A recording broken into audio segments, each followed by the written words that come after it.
It's part two, because I messed up and sent my buddy his name.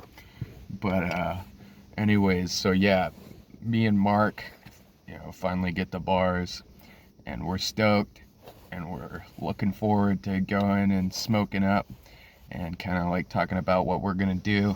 And I had these scooters that I had gotten from that girl dealer I was talking about before that I got the shitty weed from.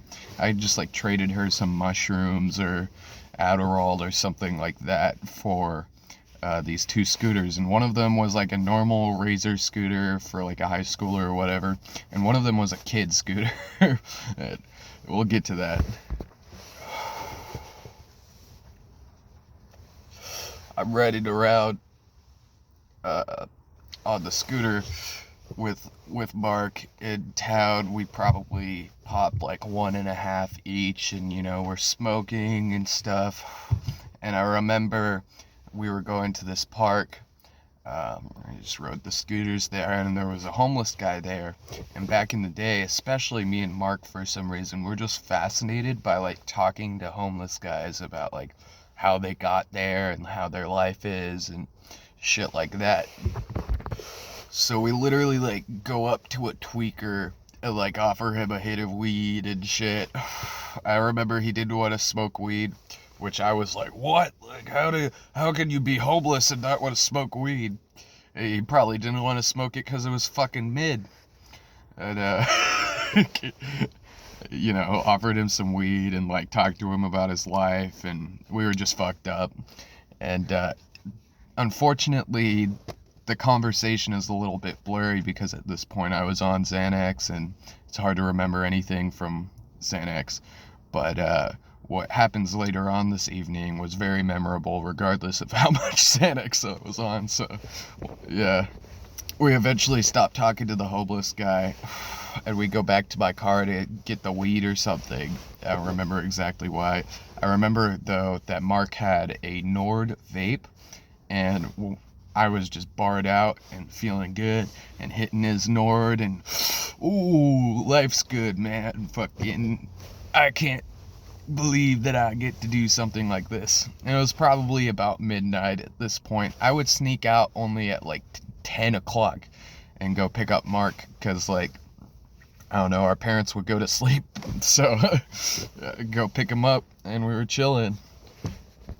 We go up to the top of this hill because I wanted to visit the old middle school that I had gone to, when I was in middle school.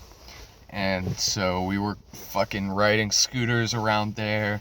And I know Matt was on at least 2 ladders at this point. He was really fucked up because there's this hill that kind of like winds down, or the road that's on the hill like winds down.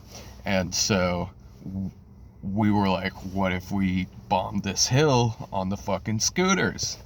And my homie Mark was like, hell yeah, dude, we should definitely, this is a great idea. we should execute this plan. So he was on at least 2 or 3 ladders, and we're fucking going down this hill. And the way I remember it is that he crashes into a bush. Like, there was this bush on the other side of the road, but we went back there and there wasn't any fucking bushes there. So maybe he crashed on the other side, but the way I remember it is he was on the cliff side of the road, and he crashes straight into a fucking bush. He doesn't turn at all, like it kind of like winds down and around. He doesn't turn at all. He just goes straight into the fucking bush.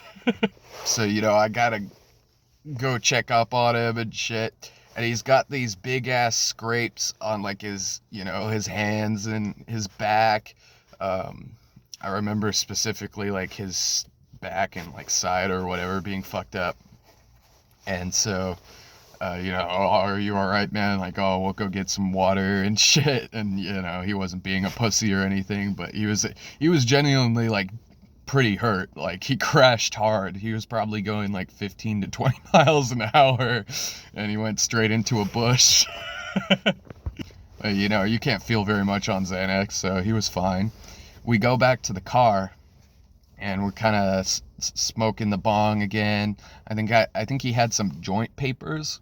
So I remember that we tried to get as stoned as we possibly could in the car, like hotboxing it by just rolling 2 joints of mid that we didn't know how to roll at the time either. So we would like put the joint paper like on a pencil and then like push it up, fill up the weed, and then take it out and put the filter in, which actually worked really good. It just took fucking 3 years to do. So yeah, we had 2 joints and we're just getting blazed as fuck. And this might have been a part of what influenced his terrible decision making this night.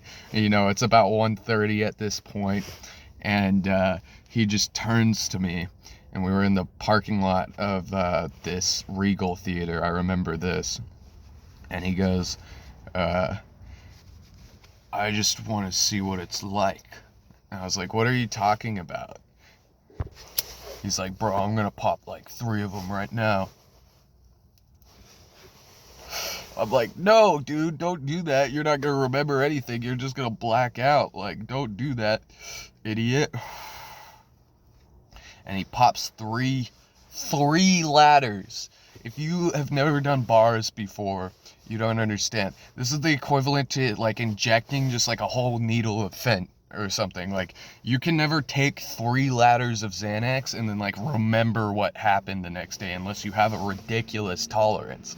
And so he fucking puts him down, and I'm like, Jesus Christ, dude, I'm gonna save mine, you know? like I'd probably only pop 2 the whole night at that point, and he was probably on 5 at that point at least. And he's kind of just swaying. We keep hitting the bong, whatever, listening to, I think we were watching like some weird fucking YouTube videos or whatever. But anyways, he keeps taking them as time progresses, about maybe every 20 minutes or so. While we're just sitting in the car, he just takes another one, opens his baggie, takes another one, and he gets to the point where there's only 1 left. And he had 9 in his baggie because he had put 1 in his beanie. This dude always used to put Xans in his beanie for some reason. I don't know why he would do that, but yeah.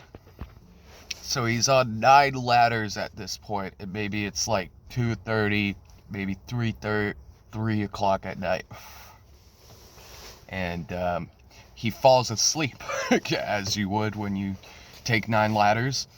And I'm like, holy shit, like, what do I do? And so I just sit in my car for the next like 3 hours, just taking bong hits and watching YouTube, trying to get him up. And I would like shake him, like shake his whole body and be like, bro, you need to get up. He wouldn't respond. And so like, I knew he was on Xanax. I knew he wasn't gonna die or something. He was just fucking out of his mind. And so I kept trying to wake him up, and eventually, maybe around 5 o'clock, maybe like 4:50, I finally get him to like wake up sort of and kind of respond. And it's like, dude, you gotta go back. Like, I need to go back. My parents are gonna be up soon. Like, I gotta take you back. And he's like, oh, okay. Oh, you need to rip my Nord and shit. And so I go take him back to his apartment complex, and he's all, yo, I don't have any weed. Could you like, front me a couple grams? And me being the homie that I was, of course I'll front the homie a couple grams, especially when I got like a half ounce of it, of weed. And so, of mid. And so I was looking for bags, looking for anything in my car to give him. And I had a chip bag, was the only thing I had. So I put the weed in the chip bag, and he goes off on his merry way. And the next day, I find out what happened to him. And he texts me like, bro, I walked in, my mom asked me what time it was, and I said 5 p.m. It was literally 5 a.m., but that's how out of it he was. He didn't know what was going on. And so his mom caught him with the weed, caught him with the Nord, and he got in trouble. And I think that was like one of the first times that Mark ever got in trouble. But anyways, if you like this video, enjoy, or leave a like. I don't have editing skills or anything like that, so do my best. But if you see this video, I hope you liked it.